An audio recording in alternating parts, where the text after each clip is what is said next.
Jevon, welcome to the show. It's Yeah. been a long time coming. We actually recorded Yeah. a show, gosh, it was like 4 years ago. It was Yeah. with my old podcast. And after we did it, I'm like, I don't really want to air it because I'm transitioning into a new podcast and I'd rather have you on my new one. And so, gosh, it's been 3+ years since Yeah. that happened that Yeah. we've been waiting to have the show. Yeah. As we recall, we were talking last night, Mhm. I met you through our dear friend who passed away, Yeah. Rob, who owned, Recovery Today. And then Yeah. we met and been building a relationship. So I'm thankful to be able to come in and hopefully when people hear this story, the whole point of, I believe, with these types of podcasts is Mhm. helping people understand that not only can they make it and get on the other side, but they're not alone Yeah. in the midst of, I'm never going to get to a place, even, being sober for almost, alcohol in my system for almost 20 years. I'm never going to be in a place where I don't remember exactly what it felt like that first day, and never feeling like I'm Mm. above, the people that I want to love and support and encourage and walk hand in hand with, and knowing that there's something on the other side of this thing called life that is so much more precious than, being consumed with everything that I was doing, so. Yeah, it's interesting as you say that. And I'm recalling like a lot of the people who've had a lot of sober time, all most have really traumatic stories. It's almost like we were put on that path to get put on this path Yeah. to be in service to others. Cause it's almost hard to be empathetic or understanding of people who've walked in our shoes unless you've walked in them yourself. Yeah. And I certainly know, I don't know that I would have been a counselor, a CEO, or any of that had Right. I not been a drug addict first. Right. Which is super strange to say. Like, I would never encourage anybody take that path. Right. I got very lucky. You got very lucky, Yeah. but it is the path that we took that put us where we are today. Totally agree. I don't, I empathize at a very deep level with people that have been through child abuse. Yeah. I mean, I come to tears working alongside with people and their stories. There's not going to ever be a point where I'm going to sit in a place. We don't know what somebody else has walked. We don't know what they had to go through to get to where they are. And we definitely don't know what they had to go through in regards to getting to the place of understanding why they were medicating what they were doing. Right? Everybody has a different journey. So if I step into a place of being like, oh, well, they're just a drug addict. Well, what is the underlying root system in Yeah. regards to the fiber of that human being and what happened to them? It's so common that ACEs Yeah. are, we were talking about it last night, Yeah. just about, poverty and Sexual abuse. right. I would say 99% of women with addiction has sexual abuse. And as I've learned over the years, way more men have had it than we ever thought or Yep. knew before, because it's such a taboo Yep. for a man to talk about that. Not saying it's like cool and easy for a girl to talk about it, but it's almost like understandable and known. It just is a thing. But I've been very shocked at the depth of what's happened to men as well. There's kind of like a pride element Yeah. that we carry Yeah. and that pride is attached to shame. Yep. And so us as men, we don't, I started talking about it on stage on the last tour that we did. You did. About the child abuse and the molestations. And it's hard to communicate. But what I did realize was my level of vulnerability was opening up other men to come and talk to me at the merch booth or after the show. I mean, I remember in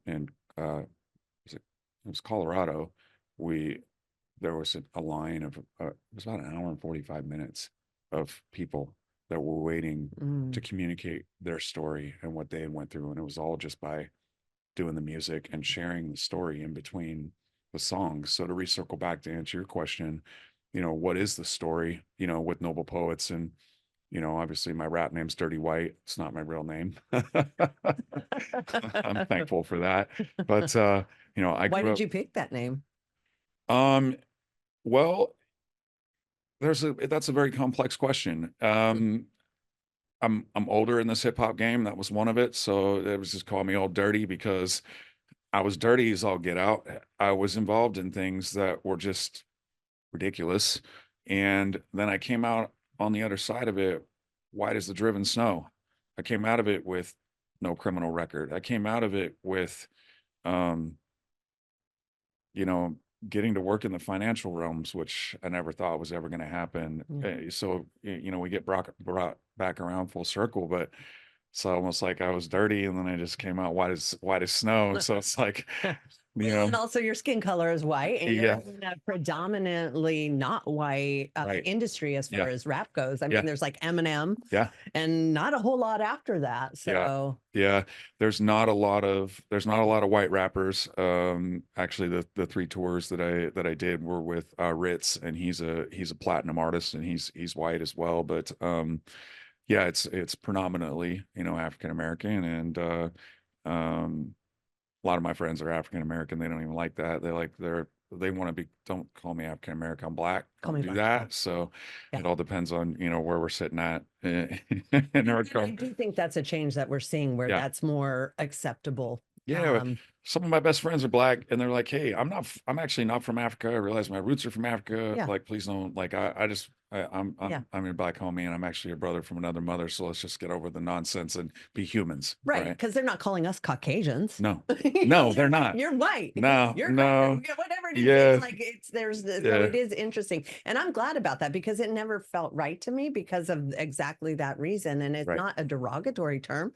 It's No. just it is what it is. Yeah. So it, I growing up in Fresno. Yeah. I was um, one of the only actually white kids in my neighborhood. It Mm. was predominantly Hispanic, and the white people that were in my neighborhood, it was filled with heroin junkies, lots of people on PCP. I mean, I remember there was like a bike path down the middle, so we had a two-way road, and each side was one way, and down the middle was the bike, what we called the bike lane. And my memories as a kid were watching people, I mean, barely clothed, with those cut off Levi jeans that were popular in the early 80s. They're Like, called jorts now, but yes. yeah. And I mean, they're itching. And I mean, just, Yeah. you don't know as a kid what you're watching, but the, PCP angel dust was really, really prevalent. Hmm. People drooling. I mean, it was just super traumatic where I didn't, I really couldn't go outside and play without, like, and my mom really watching me. And I almost got kidnapped multiple times, not out just from out in front of my house, but out in front of my school. So lots of violence, lots Damn. of drugs, lots of alcohol. And then you go into the inside the home. My mom has been a prayer warrior her whole life. She doesn't do drugs. She doesn't drink. Was always faithful to my dad. Just a really great mom. And that's kind of where I got my grounding from, was from her. But then my father was a monster. Mm. Now, I don't know what happened over the years. I've figured out that for somebody to be able to do that to their children, me and my brothers, I figured out what happened to him, Yep. because people just don't turn into monsters like that. And that's where that grace and that understanding, I don't hate my dad. I did for a long time, Yep. but walking through sexual molestation, walking through watching your brothers be abused, walking through the beatings. The beatings, I think, were probably for me the most intense. You Yeah. know, they weren't just spankings. There was objects being used, and Mm. when that object no longer worked anymore, then he would find another object that would hurt me more. And back in the early 80s, we weren't using steel from overseas, so the hangers were a lot thicker. They were actually American made hangers, so Yep. they're about 3 times as thick. Yep. So he would take those and straighten them out Mm. and whip me, from the center of my back down to the, I mean, when the air hits the hanger, you don't know if the hanger is going to go up or down. So I didn't know where to clench. Sometimes the air would hit, it would push the hanger down and hit the back of my legs. And then other times it would push up and it would hit me on the center of my back. So I just have welts. Oh. And the ends of those, it's not like soft. They're No, very hard. Like there was no yeah, evening out. So yeah, even that part of it. it's gnarly. Yeah. It was really bad. And so, my dad was just a really, really violent, very angry, abused child, is what I have to come to the conclusion Yeah. of, that turned into a very violent, angry, abusive adult. And that happened for years, watching my brothers I was the oldest, so Mm. in my opinion, they may have a different narrative, but in my opinion, I got it the worst. And when I went through, we weren't talking about ACEs during my whole childhood. There was no science with adverse childhood experiences, but I had met a guy and I started working with at-risk youth, and he was like, he broke down the 10 of them. And I come to the understanding that I have 9 out of the 10 What are ACEs? adverse childhood experiences. Okay. So if you have more than 3, you have a 65% chance of lifelong incarceration. Mm. If you have more than 3, you have a 90% chance of lifelong drug addiction and alcoholism. Yeah. So parent being incarcerated, Yeah. mother being abused, sexual abuse, physical abuse, emotional abuse, mental abuse, sibling. I mean, it's a pretty extensive, very deep list. But I had the only one I didn't have was a parent committing suicide. Oh. That's the only one I didn't have. But you probably kind of wished for that at some points when he was beating on you. Yeah, I wanted my mom to have more fight in her than than what I appeared that she had. Yeah. But over the years, I started to realize she was equally being abused as much as me and my brothers were, and was um, Yeah. in that same vein, so to speak. That had to be so hard for her because I mean, I know for myself and probably for you too, as a parent, like we'll take the abuse Mhm. over seeing our kids be abused. So Yeah. that had to be very hard for her. Yeah, there was times where she would like get in the way, and then it got real bad. Yep. If he was coming after me, and to be as a kid, you're being a kid, right? You're not like trying to upset your parents. You're really not. Yeah. I didn't have something in me until I got older where my middle finger was up. But when I was little, I was actually trying to please my dad. I was trying to please my mother, Mm-hmm. right? Because a kid wants their parents to be proud of them, Yeah. right? And there was nothing I could ever do that was ever good enough for my dad. And it was a performance driven culture within my home, and that chip drove my ship. I was a very, very, very good athlete growing up. I was born with it. And it was just an amazing baseball player. But my batting average was never high enough. I could never throw hard enough. I could never, fulfill anything. I never hit that level for him where there was a level of contentment and settling where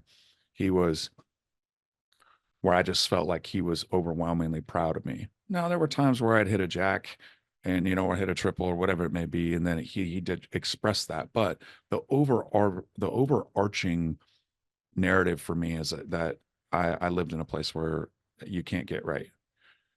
And there were things that I was getting in trouble for that didn't make sense to me as a kid. There were times where we didn't have hot water, we didn't have power, and he'd come home 2 or 3 in the morning, whatever time he was done drinking. I don't know.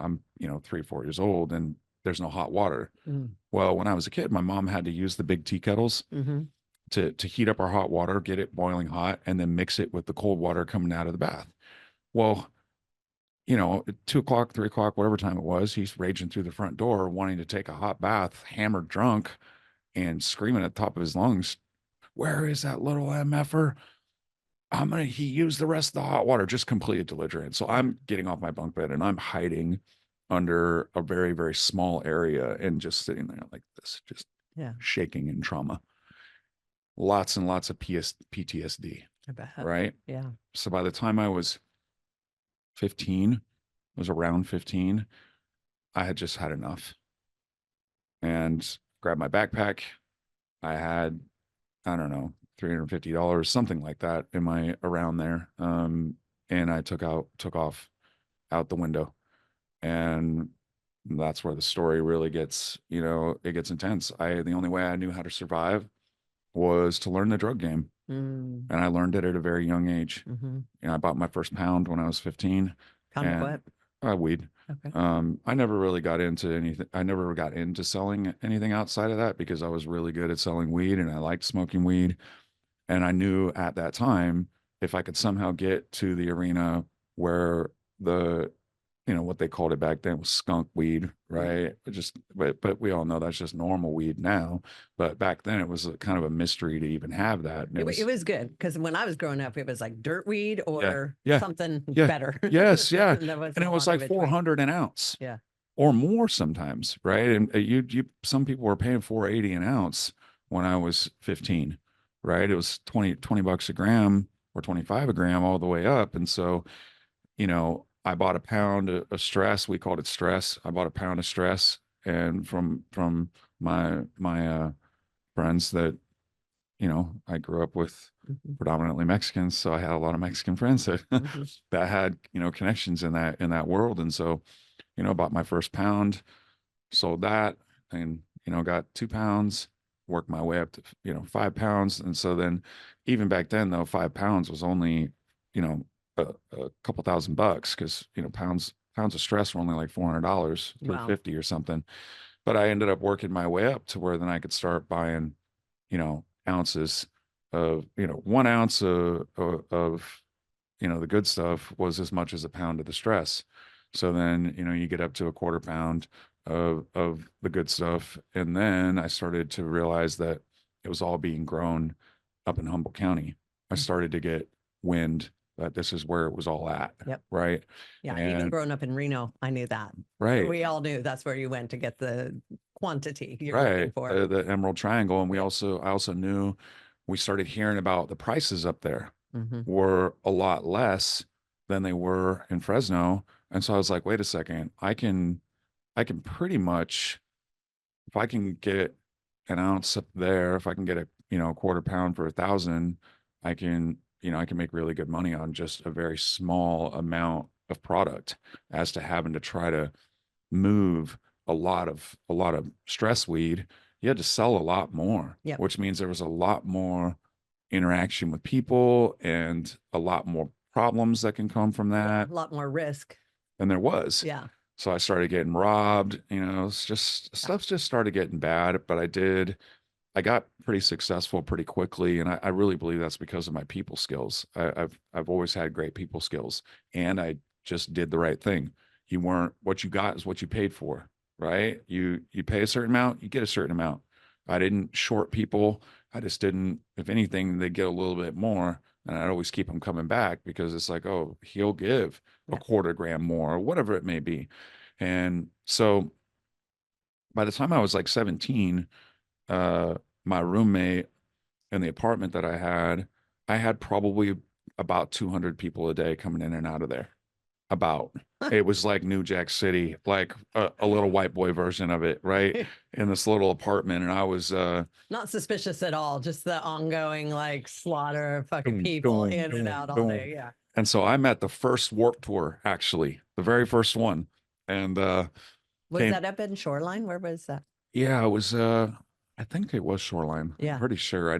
I remember getting to meet Gwen Stefani. Oh, shit. Well, that was like kind of my heart crush when I was a kid, Yeah, she was right? hot. Yeah. She was, and that's the first time I saw No Doubt, and I saw Sublime and blah blah blah. But she was running around. They hadn't really made it yet, and Mm. so I'm all stoked, right? First Warp Tour, blah blah blah. Come home, my roommate had gotten beat up. They held him down, Yeah. gunpoint, took everything. So I got robbed, and that wasn't the only time I got robbed. So then I finally got to the place where I'm like, you know what? This is like crabs in a bucket here in Fresno. People don't know where to get the high grade stuff. They want to rob me for the cheap stuff instead of just going out and figuring out how to do it themselves. I'm going to move. Mm. And so shortly after I was 18, I moved to Humboldt County. And I was probably 18 and a half, I think. So by the time I was 20, I was moving 1 to 3 million a month. Wow. And I still had all my connections in Fresno. So I had all the guys that while I was gone, they were building their net worth. So, you know, And you were sort of feeding them. You were giving them the yeah, stuff. They were saying, yeah, yeah. So entrepreneurship. Yeah, to get very yeah, young. I was running a business. Yeah. And so, what happened was, right at that time, I was getting anywhere from 45 to 5,000 a pound. So if I'm getting, 45 to 5, and I'm only paying 4 or 38, you're not moving very much weight, and you're making, you can make 5 grand off 5 pounds. Well, you do that several times a month, you know, or you're doing a big load where you're only making 200 a pound. If you move 100 pounds, right, at, you know, 420 grand or whatever, you're making 20 grand in less than an hour. Wow. So it kept growing and And for a kid growing. that age who grew up poor, I mean, my Yeah. God. It's like the worst. It was like the worst and the best Yeah. thing that happened at the Yeah. I same can only time. imagine like, Yeah. your ego and what Oh yeah. Yeah. I had a like a $20,000 medallion around my neck and $5,000 belt buckle and, you know, super high end watch. And, you know, by the time I was 21, 22, I bought a house on 5 acres of redwoods, over by the beach. I had 5 houses I was growing at. I had family members involved that were running my grow houses. Um, and drivers that were going from LA to Fresno, San Francisco. A lot of people from Santa Cruz and San Francisco were, you know, it was just I could fulfill everybody's orders. So in the matter of I had my driver who would, you know, she lived up in Murder Mountain. She'd load up the car with 100. Is that Ziani? What's Um, Murder Mountain? Murder Mountain's like right near Alder Point, Honeydew, that whole area that the Netflix episode is on. So there's a Netflix documentary series about Murder Mountain, Bridgeville, Alder Point. It's where all the hills, where all the weed is grown. In Humboldt County. In Humboldt Gotcha. County, Okay. right? Yeah. And you know, a lot of bodies got buried out there if Yeah. you tried to rob a crop or, you know, Yeah. you just because you live out in the hills doesn't mean you're not a gangster. Oh, no, they're Right. the worst. And Right. they'll shoot anybody that comes on their That's land. Like, correct. the Santa Cruz Yes. Mountains was very much, Yep. probably still is very much like that. Yeah. Yes. That's actually a known thing that Santa Cruz Yeah. mountains are very much like Murder Mountain. Yep. That's a commonality that they have. Well, it started to circulate that, you know, who is this kid who can move a 500,000 in an hour? Well, I'm cleaning off mountainsides at this point.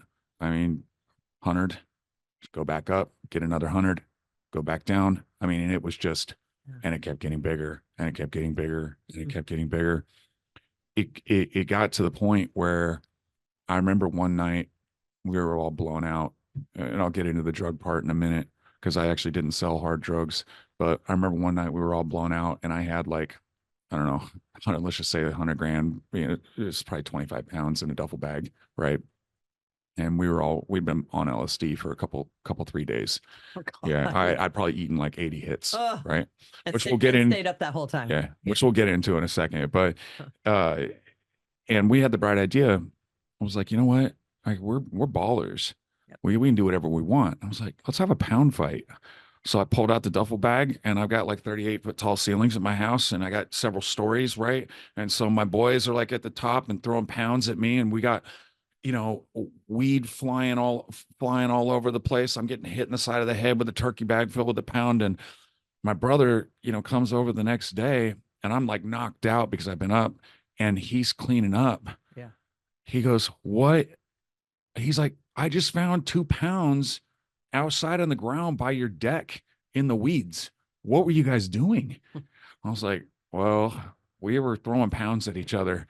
And, you know, I look back now, it was like throwing $4,500 at, you know, or whatever I was getting, you know, at each other. It was just I was so arrogant and so egotistical and thought that I was untouchable. Yeah. For some reason, it reminds me of the Al Pacino and Scarface, where he's just got so much fucking blow. He's just like, it's everywhere. His face is in it. He's just like, didn't care. Yeah. Like, it's so abundant. It just does something else to you. There's a scene in The Wolf of Wall Street where they're on a plane and the plane's moving around all over the place and blow is just flying everywhere and it drugs and alcohol. And it's just like, when I watched that when it first came out, I was like, that's a lot. Now I didn't spend $3 million on a bachelor party, but the level of what we were doing was very much like that. Yeah. When you're 20, 21, 22, 23 years old and you're making that kind of money, it puts a magnifying glass on your brokenness. Mm. I didn't understand that then. After doing 10 years of EMDR therapy and Hmm. being sober for this long, I started to realize that I was more addicted to the money, the power, and the control than I was drugs and alcohol. Drugs and alcohol were only a shade of it. Yep. I was more addicted to the thrill of being able to beat the system, being able to go and make, I used to brag, I make 10,000 an hour. Yeah. You I, felt invincible. I You're did. above the law. You're above everybody. Yeah. Like that's a lot for a young Yep. kid who really, your brain is still developing at I know. that point. Right. So that's a lot. Right. Yeah. Yeah. So, with much money comes much problems. Yeah. So we go all the way back to the beginning of the story. I said I grew up with a lot of Mexicans. Okay. Well, they got links to cartels and this and that. Well, they were buying about $250,000 a month. They were one of my, one section of the cartel in Fresno. I don't want to act like I'm Mr. Cartel because that's a lie. But there was one section of the cartel that had a section of an area of a town owned and dominated, and they were buying only from me. Well, they were like, you take care of us. Well, now we're going to take care of you with our product. And he just gave me a half pound of cocaine for free. Damn. Just dropped it and goes, here, do whatever you want with it. Enjoy it. Not good. No. Not good. We started partying, Yeah. and then we just started partying more. And I wasn't, I really didn't. I mean, I'd partied, I'd done some coke when I was 15, whatever, partied like, but not at this level. When you're taking a pound or a half pound for your personal, and you're raging with 20 people, it can get out of control. Yeah. And also go very fast. I would say it's Yeah. the one drug that you could go through a half a pound in pretty short order and still want more. Whereas Yeah. like a half pound of heroin, you're done. Right. Right. Meth, that would last a while. Right. But Coke, that had to. Yep. Well, and you're exactly correct. There was a point in time where the drug habit got up to about 30,000 a month. Wow. And I still had plenty of surplus left over.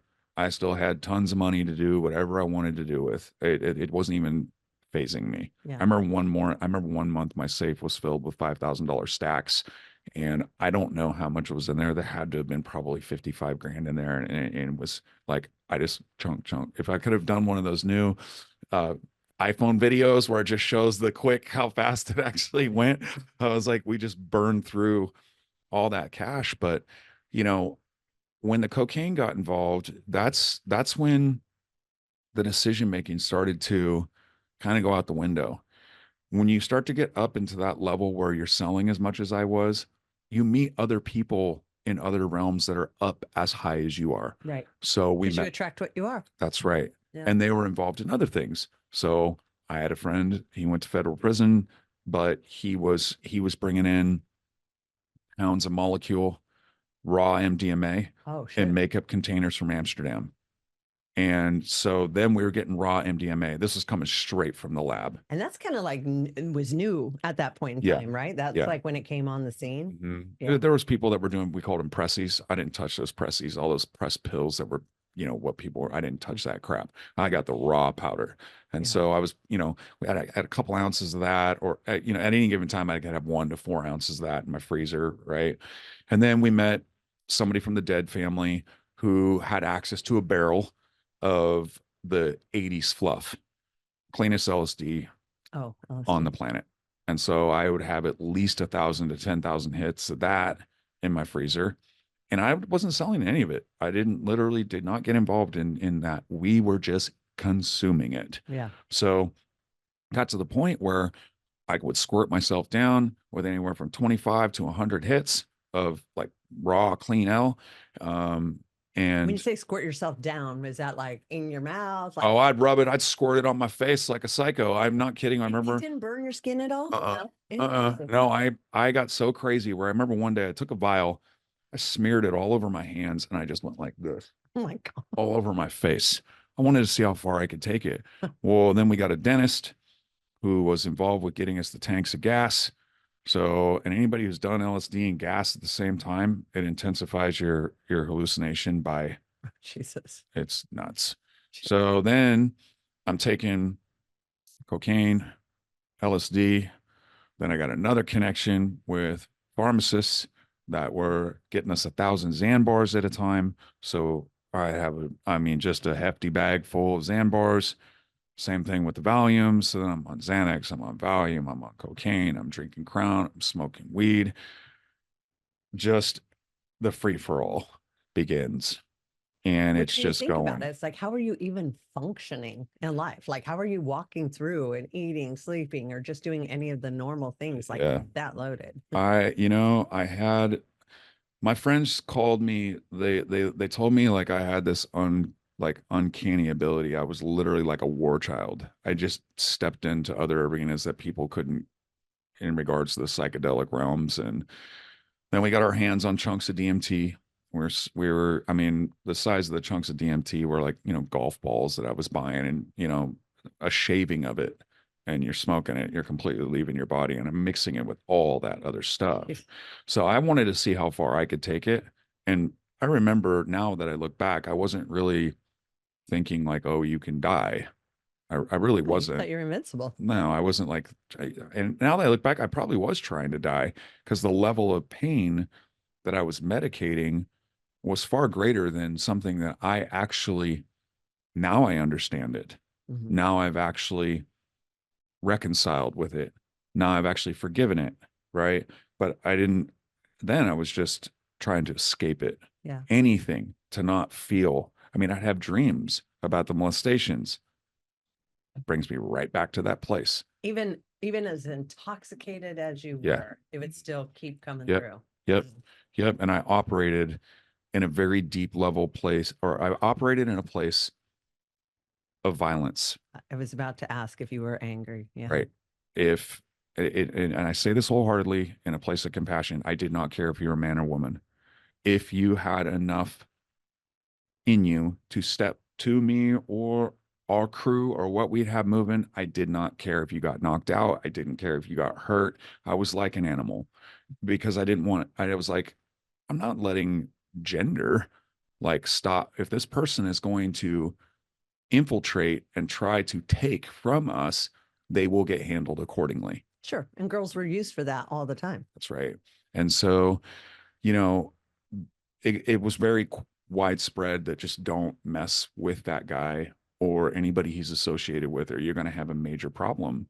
So, I remember back in my day being around volatile people like that, and you yeah, just didn't know if you're on their good side and they were in a good mood, you're fine. But if yeah, something snapped, then you were yeah, like, oh shit, yeah, I got to get the hell out of here. yeah, yeah. There were some people that tried and they paid very, very dearly in regards to I really enjoyed fighting. Mm, So, and I didn't want other people like handling my business for me. I'd square up and do it. And I wanted to make it known that like, look, it's not like all the people that it's like me mhm. personally. It's my pride. It's my ego. It's what I've built that you are coming to take from me, and I'm going to handle you. Like, and I'm going to make it known as I handle you.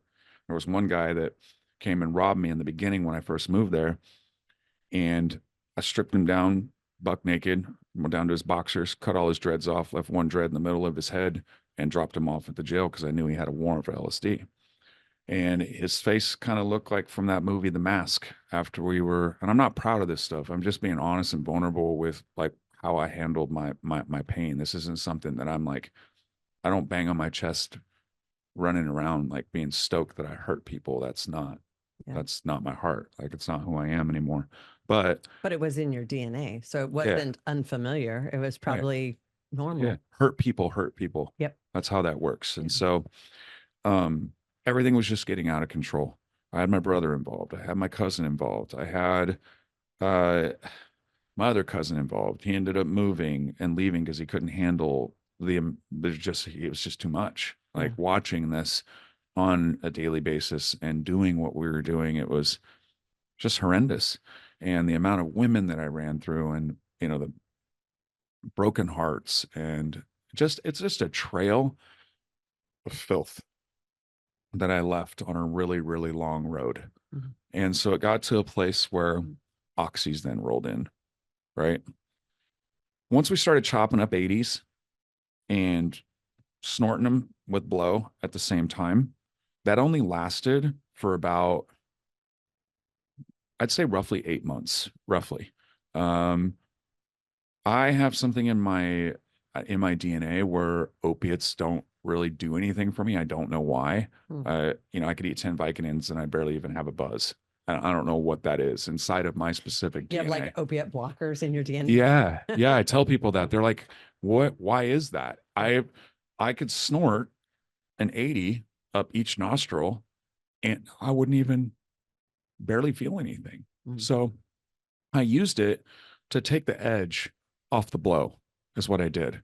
Well, the Coke started not working, right? We talked about this. Well, the drug, your nose starts getting clogged up, right? I wasn't going to stick any needles in me. So we figured out how to cook it down. We started cooking base and So you made crack. extracting Yeah. all of that and then chopping it up in chunks and then rolling it on blunts. I mean, we were smoking $500 blunts. Yeah. And doing that too. I mean, we smoke a chewy. That's what we called them, was chewy blunts. And so all that process lasted for a very short period of time. Once the Coke and the Oxy and the just I turned into a garbage disposal is really what happened. I remember one morning I woke up, snorted a big gagger, drank a cup of Crown that was, I don't know, glass cup of Crown that was like that big, popped two Xannies, and my eyes weren't even open yet. And one of my friends was sleeping on the couch. I had a nitrous tank next to my bed that with a hose that was, you know, 5 feet long or whatever. So I didn't have to get out of bed. I could just suck it, straight from that. Have some turn on the tank and then suck the hose. So I called my boy and I'm like, Oak, get in here. He's like, what? I'm like, hang me upside down. So in one of my music videos, I'm actually hanging upside down with the hose in my mouth. And people have asked me, like, why did you do that? What does that mean? And I was like, well, when the blood is rushing down to your head and you just snorted a gagger and the drainage already went down, Ugh. right? And you just drank the Crown, you just popped the two Zans, and then they hang you upside down and you're sucking down nitrous. It's like nothing you ever felt before. Because all the blood is here. You're not even fully up yet. And so it's like a high that you can't really explain. And so I was literally inside of me trying to take it to a place that no human I knew could take it there. Decision making, I started to work with the wrong people. I Mm. started to work with people that were down and out. And what I mean by down and out, they were people that I would have never talked to 5 years prior. I started to attract heroin addicts. There's Mm. two guys I became friends with that were full blown heroin addicts. And they'll do anything to support their addiction. Boom, Anyone, anything, doesn't matter. boom. Yeah. So you just hit it right on the head. Yeah. So I got my friend from Fresno. He was like, hey, I got about 100 and I think he had almost 150 G's, almost. He's like, I've cleaned out everything I got. He's like, I need this specific kind and I need this many pounds and I need it by this day. And I was like, okay, cool. Well, we were in the dry season up in Humboldt, Mm. right? A month before the big outdoor harvest, everything gets dry and prices go skyrocket. Like Well, September, August, September. correct. Yes. Um, so the one heroin addict, okay, I called him and I was like, hey, I can just say his nickname. I said, Fester, um, I need, I think, what did I tell him? I need 35, 35, I need 40. I need 35. I think that's how many it was at the time. I need 35 pounds. And I need it. I need that orange crush is what I need. That's what he's asking for. And he's like, oh, I already got it taken care of. Don't worry. Right. And I was like, okay. He's like, you need to call Blake.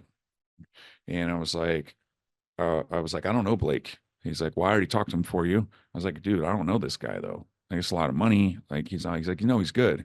Like, he's honeydew, local, Mm. homegrown kid. You're fine. Okay. So I call my friend down in Fresno and I'm like, hey, uh, meet me, get the rent a car. I'll get a ride. I'll get dropped off on Honeydew, pick me up in the rent a car, and we'll go meet, the guy who's supposed to come and bring us the drop. Okay. So that happens. I get in the rent a car. I come. Blake had already been dropped off there. And I'm like, where's weed at, bro? He's like, well, we have to. He's like, I just got off the phone. We got to go inland like 5 miles. I was like, whoa, dude. Like, this is supposed to be here now. Like, what's going on? At this point, is there something like heckle standing up on the back of your neck? Like Yes. something doesn't quite seem right here. Yes. Yeah. Yes. My hairs on my body started to Yeah. stand up. And what's really weird, this is why really people can argue with me if they want. I felt like God was involved in this because it was the middle of the summer, like you said, August, Indian summer. Mhm. Where I lived by the coast, it didn't get warm. But down in Honeydew, it was like 95 degrees, right under the bridge. Mhm. Well, something in me was driving me to put on a sweatshirt and pants, which nobody would ever do. And I just had this like overwhelming narrative, like almost like a supernatural sense or something Mm. that I'm supposed to wear a hoodie and pants. Well, so I'm like, I'm going to be sweating my face off, but I'm just going to follow what my gut is telling me to do right now. So he shows up and he's like, we got to go inland. He's like, but I need to see the money first. And that's when I lost it. I was like, you know who the blah I am? Ego. Everybody knows me in this county. I come correct. Everything's counted. It's all 10 stacks. I'm not here to play games. You don't know me. I don't know you, dude. I don't know what you think you're doing, but my boy just came all the way up here. I was like, and I said my friend's name. I was like, open the trunk, show him the money. It's Mm. like, now I'm not playing games. Bam, look, all counted. 140 right there. I showed him that da da da da da. It's like, okay, cool. So I get back in the rent a car right next to my friend. Blake gets in the back of the car, boom, boom, shoots my friend twice in the head. He's trying to shoot me in the head, and the gun is jamming, and he's trying to unjam it, right? And it's very detailed in the music video because we relive this whole thing. But I can hear that he's trying to jam the thing, and I'm like, I'm moved, like I'm screaming at the top of my lungs. Did you even know what was happening at that point? My ears went. I couldn't hear anything. The Oh, gunshots, right? Like, and I immediately went into like shock. yep. I can't really explain what it feels like, but I do know now I can estimate or try to empathize with people who are in war. Yeah. Very similar to that is the best way that I could describe it. And maybe people who watch this or hear this would be like, yeah, that's what that's like. But I literally went into full blown shock. Was that like fight, flight, or freeze? I was scared the living. I mean, still to this day, I got every hair on my body standing up right now. Yeah. Like I almost got killed. Yeah. Right. And so I'm moving and dodging and trying to open the door. And I was so shocked that I couldn't get the lock to come up.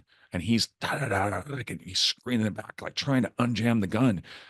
And finally the car unlocks and I get out the car and I'm running for dear life. And as I'm running, I'm like, I just got my friend killed Mm. and I almost just got murdered. And I'm running under the highway. There's a hill that climbs up and it was layered with blackberry bushes. Oh, Imagine if I would have been in a shirt and shorts. and flip flops. Yep. I was in shoes. I was in cargo pants. So I tightened the cargo pants around my shoes, pulled my hood over and pulled my hood where you could barely see. There was like this much of a hole out of my hood and pulled my sleeves around my hands and marched my way through about a mile of blackberry bushes to get up to the top of the 101. Wow. Yeah. So I'm shocked your brain could even figure out how to do that, like in that traumatic state. So that's why I was asking fight, flight, or freeze. Some people would just freeze, but it seems like you got that flight and you figured out exactly what to do. I went into instinct took over, and I have to attribute that to all the trauma that I endured as a child. It was so intense where I think I kind of just turned into an animal, to be honest with you. And animals move on instinct. Yep. They don't process. So everything I did was very animalistic. And I think that animal just took over. And This is all a true story, and I really am telling the truth in regards to the next phase of this. Sometimes I leave this out because people can get really kind of up in arms about religion or existence of God or not God, and I don't want to argue with people about that. I'm telling my story, and they can do whatever they want with it. Sure. But I'm on my knees and I'm praying. I didn't know what else to do.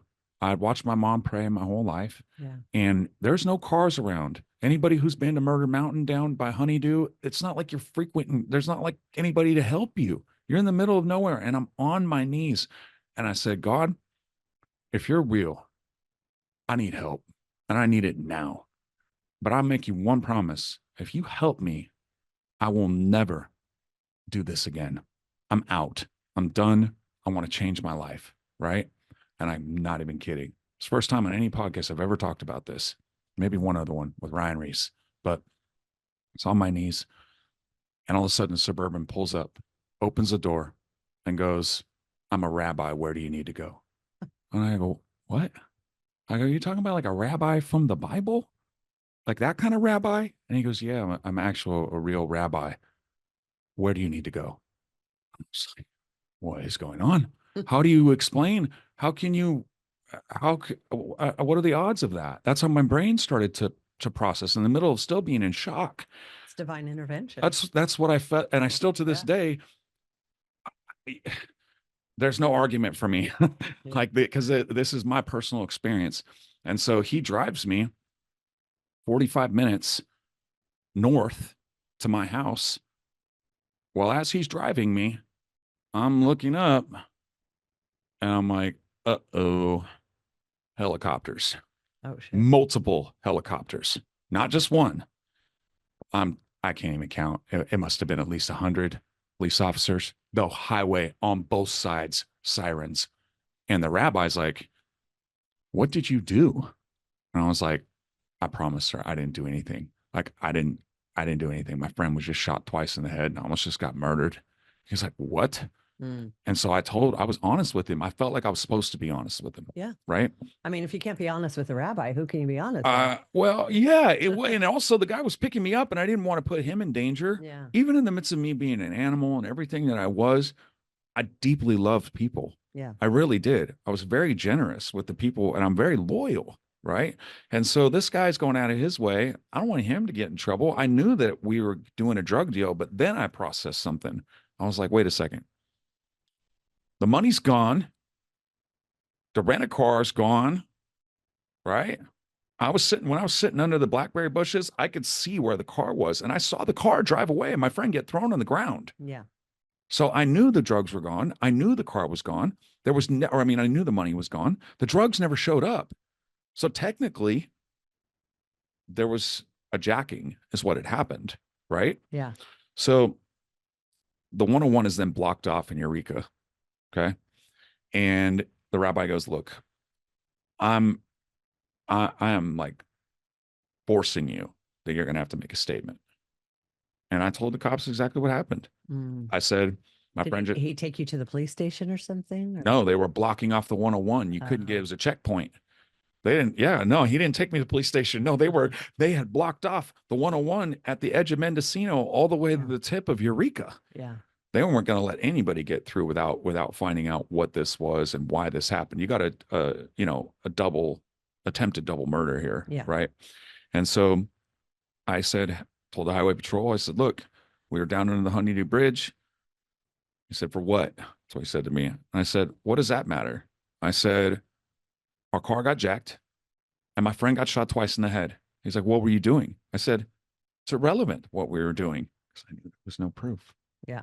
I knew that they had nothing on me. So I don't know, what am I going to tell them? Oh, yeah, we were doing a drug deal and the money never showed up. The drugs never showed up and our money got stolen. Right.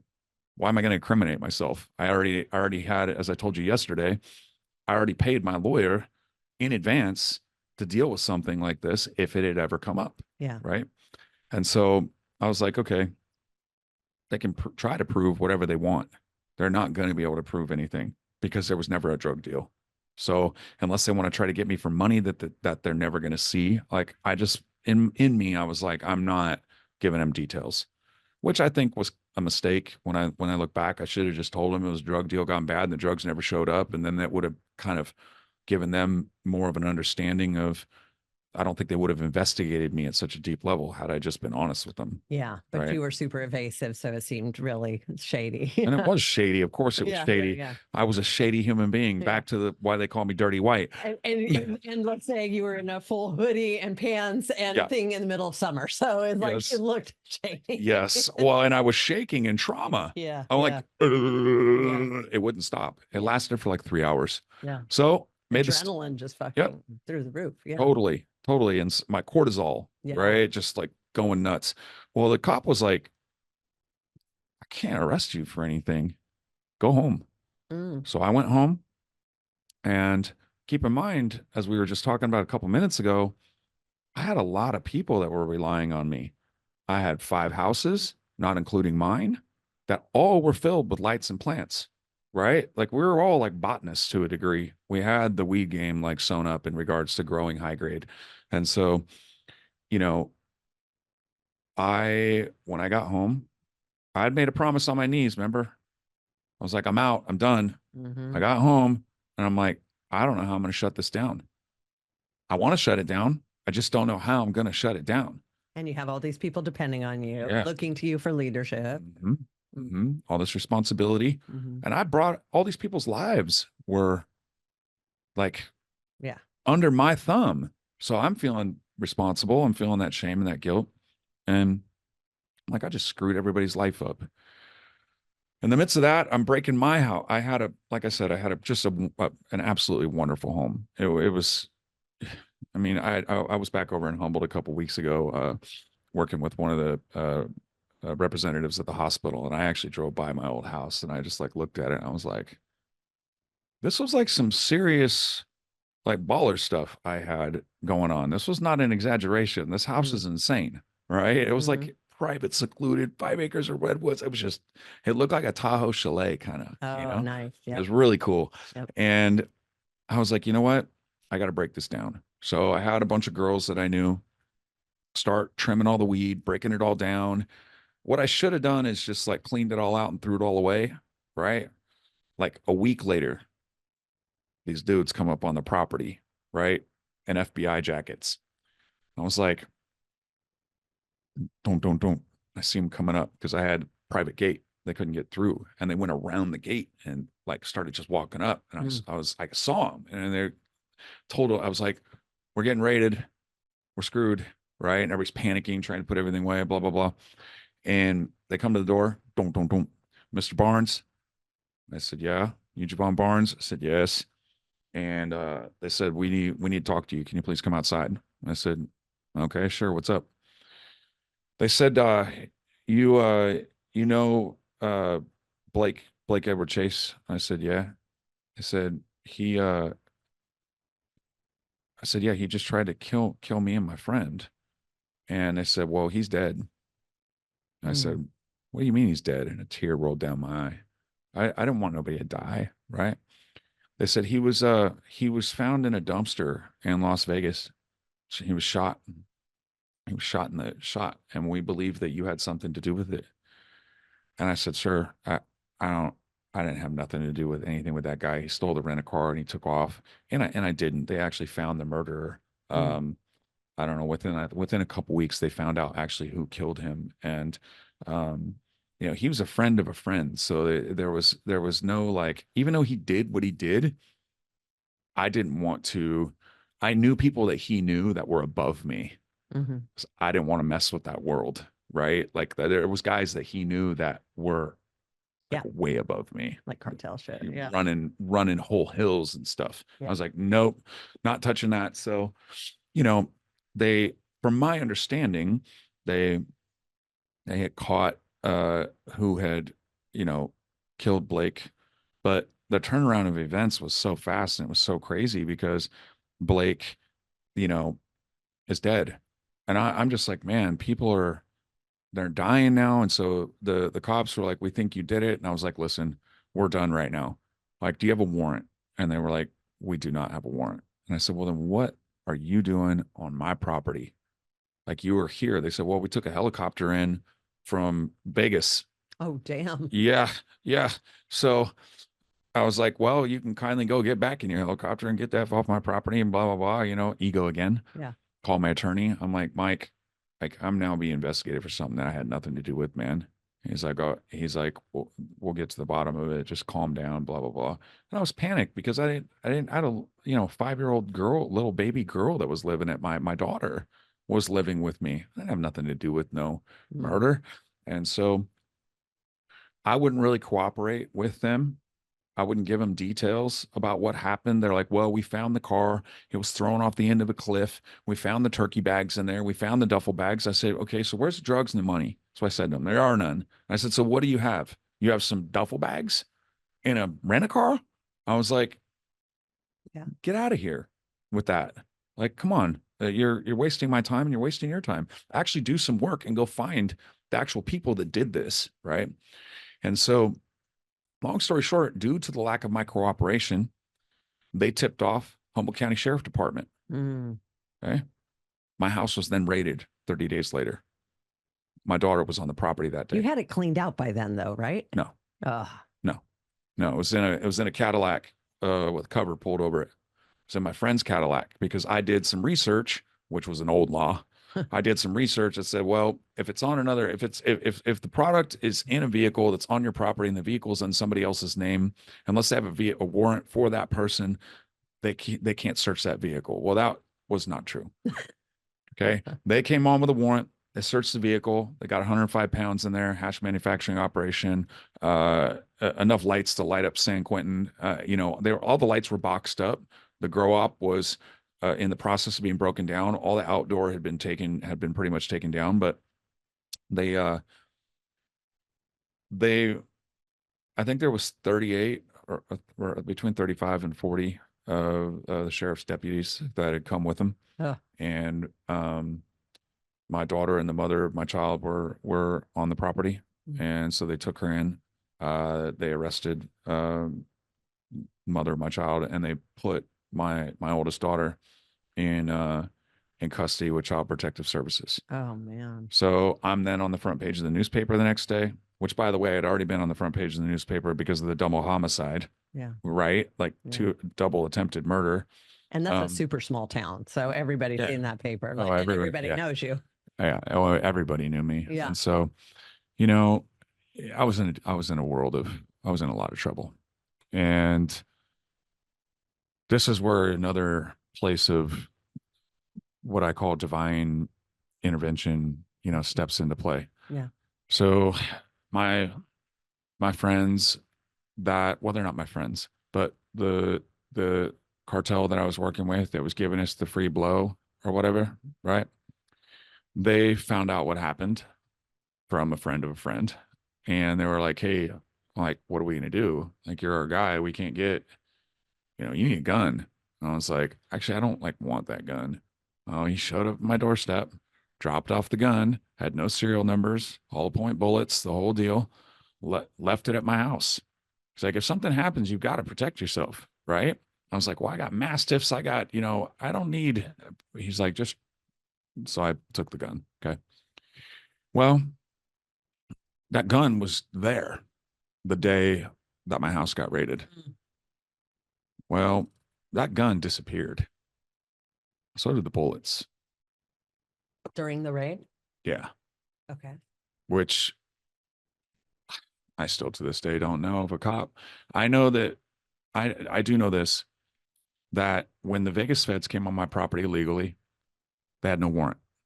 They then tipped off the Humboldt County Sheriff's Department based upon evidence that they saw when they came on the property, which was my grow fans that they could hear running in the building. Okay. They had no business being there, which means they illegally tipped off the Humboldt County Sheriff's Department, which means then that the warrant that they had gathered was falsified. Yep.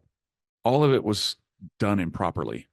And there was dirty cops that were involved because the guns disappearing, some of the product disappeared, the weight was not the same. So I'm like, I know exactly what these guys are doing. They're trimming off the top. Yep. They took the gun. The gun doesn't have any serial numbers on it. Now they've got a gun that's not registered, right? To do whatever with. Do I know where the cartel got that? I absolutely do not. But all this happened. And then my lawyer I went to court for the first initial, um, and my lawyer goes, they want 8. They want 8 years. Tears rolling down my eyes, and my mom, bless her heart, my mom is in the middle of the courthouse. I've never heard a woman cry and pray like this my whole life. Uh, I'm surprised they didn't kick her out. uh, I mean, I'm talking like Aretha Franklin loud, like ripping, right? And I'm like, Mom, like, tone it down. You're not gonna take my son. Like, I'm like, she's a savage. Well, I'm like, what am I gonna do? I'm gonna lose my kid. I'm not gonna see my kid. Um, which she was the world to me. I thought being a dad was just not abusing her and buying her everything, yeah, just providing. which I did. I didn't touch her. I didn't beat her. I didn't call her names. I didn't do anything that my dad did to me. Yeah. But I wasn't sober and I wasn't present. Yeah. So I really wasn't being a father anyways. Yeah. I was a rich drug addict is what really I was. So all that comes to me. I think I'm going to go to prison, and I get a call like a week later. Everything that I just told you a second ago with the falsified warrant, all the stuff, it was all, it's what got me off. Right. You had a good lawyer. I did. And I paid him an exorbitant amount of money to handle my affairs. And he did. I would have went to prison had he not done his due diligence and uncovered these things. And there was dirty police officers involved. Yeah. Which I'm not fans of dirty cops, because that actually makes it to where somebody actually doesn't get the proper accountability that they should have gotten. Right. Yeah. So I walk, right, essentially. But there was a mandate that I had signed. It was like, if you do anything within like 3 years or something, it wasn't even probation. It was like, if I had the document, I could read it. It's like a suspended sentence. Yeah, and it wasn't like they were putting me on probation. It was really strange. Yeah, almost worse. They're giving you the freedom to see if you fuck up. Yeah, that's what it was, and it didn't really make sense to me until I screwed it off. And the officer that had been kind of investigating me saw me at 4 a.m. one night driving, and I blew a stop sign. And I was like, and I saw him, and I was like, oh my God, it's not this guy. This guy hates me. Like, and by the way, there's nothing going on at 4 a.m. in those little mountain towns. There's no bars open. There is literally nothing open. Maybe a donut shop. No, it's me being an idiot. That's what it is. Yeah. Yeah. We knew golden rule back here in Santa Cruz. You didn't go out past 2 because you and the cops were literally the only people out. Yes, that's the same. So I get in trouble, and then they want to reopen and mess with me, which they should have. My lawyer then steps in again, and he said, look, I got a deal for you. He was the head of the DA for Humboldt County, so I'm not sure how how these people do what they do, but whatever it is, he helped me, and which I'm thankful for. He said, look, I'm going to get you a wobbler, which means you're going to get one shot. You're going to get one more shot. If not, you're done.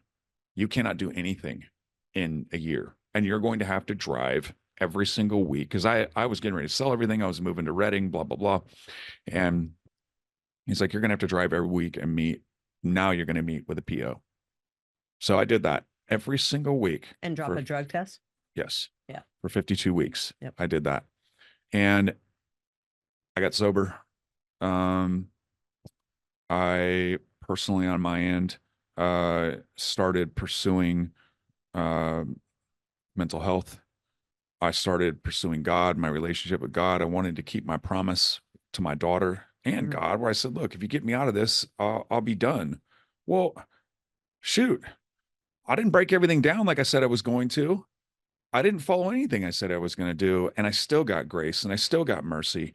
And that's my viewpoint. And so I started doing therapy.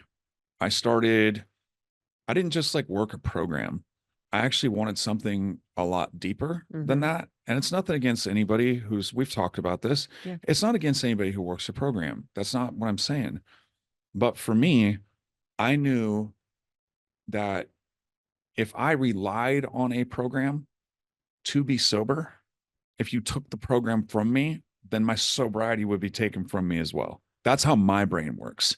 Yeah. I wanted to be strong, resilient, perseverant, and proud with white knuckles, my Bible, and my promise. That's literally like what it was for me. And, we come now, 2 decades later, and I haven't had no cocaine in my nose. I haven't had any pills in my body. I haven't eaten any LSD. I haven't smoked any dimethyltryptamine. We've not cooked down any blow. I don't drink.